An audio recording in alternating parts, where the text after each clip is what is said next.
Hi అండి, welcome to my channel. ఈరోజైతే మనం రాగి, ఇత్తలి, వెండి సామాన్లు ఈజీగా ఎట్లా క్లీన్ చేసుకోవాలో చూసేద్దాం.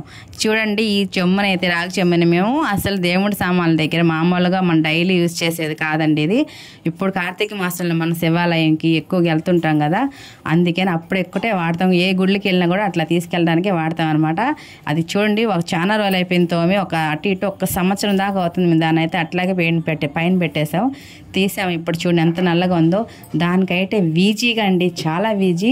ఒక 2 స్పూన్లు సబీనా వేసుకొని, 1 స్పూన్ సాల్టు, 1 నిమ్మకాయ రసం పిండేసి చూడండి ఇట్లా కలుపుకొని, ఎక్కువ శ్రమ అక్కర్లేదండి. ఇట్లా కొంచెం రుద్దామంటే ఎప్పటి నుంచో నల్లగా బాగా ఇట్లాగా మట్టి పేరుకోపోయి ఇట్లా జిడ్డు పేరుకోపోయి ఉన్న చెంబులే కాదండి, దీపారాధన కుందులైనా సరే ఏమైనా సరే చూడండి నీట్గా ఇట్లా వచ్చేస్తాయి అనమాట.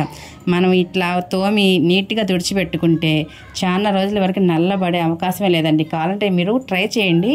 నేను చెప్పినట్టు లేకపోతే కామెంట్ చేయండి, నువ్వు చెప్పింది వేస్ట్ మాటలని.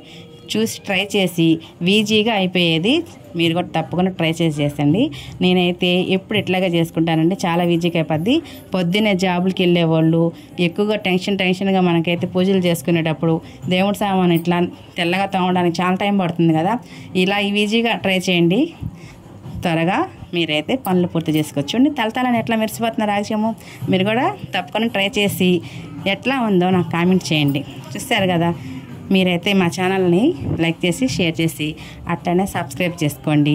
మమ్మల్ని మీరు కాకపోతే ఎవరండి ఆదరించేది చెప్పండి. చూడండి తల మెరిసిపోతుంది. తక్కువ టైంలో ఎక్కువగా మెరిసిపోయే ఇత్తలి, రాగి, ఎండి సామాన్లకి ఒక చిన్న చిట్కా నచ్చితే పాటించేసేయండి. ఓకేనండి. మనం ఇట్లా క్లాత్తో తొడటం వల్ల అయితే త్వరగా నల్లబడవండి. కడిగేసి నీట్గా దేవుడి సామాన్లు అయినా సరే, ఏ సామాన్ అయినా సరే, మన ఇత్తలు ఇంట్లో వాడుకునే అయినా సరే మొత్తం ఇట్లా తోముకున్నాక నీట్గా ఒక పొడి క్లాత్ తీసుకొని తుడిచిపెట్టుకుంటే ఎక్కువ రోజులు తల మెరుస్తుంటాయి అన్నమాట. మీరు ఫస్ట్ చూసినప్పుడు ఎట్టుంది, ఎట్లా ఉంది చెమ్ము, ఇప్పుడు ఎట్లా ఉంది చూసారు కదా. మనమే గట్టిగా ప్రెస్ చేసి కూడా రుద్దక్కర్లేదండి, ఊరిని అట్లా పైన రుద్దాము. గట్టిగా రుద్ది ఇంకా తెల్లగా వస్తుంది. నాకైతే ఇప్పుడు మేము గుడికి వెళ్ళాలి, టైం అయిపోతుంది, అయినా కూడా వీడియో చేసి పెట్టాను. ఎందుకంటే ఇంత నల్లగా మళ్ళా మన ఇంట్లో ఈ సంవత్సరం అంతా ఈ తెల్లగానే ఉంటాయి చెమ్ములు. ఈ చెమ్ము అయితే ఎప్పుడు దేవుడి సామాన్ అయితే నీట్గా తోముతాం కాబట్టి తెల్లగానే ఉంటాయి. ఇట్లా ఉన్న చెమ్ముని కూడా రాగి చెమ్మునే కదా ఏదైనా తెల్లగా అవ్వద్ది అని వీడియో తీయడానికి మీకోసం వీడియో తీసాను. నేనైతే మీకు నచ్చితే ట్రై చేయండి. ఓకేనా ఫ్రెండ్స్, బాయ్ అండి.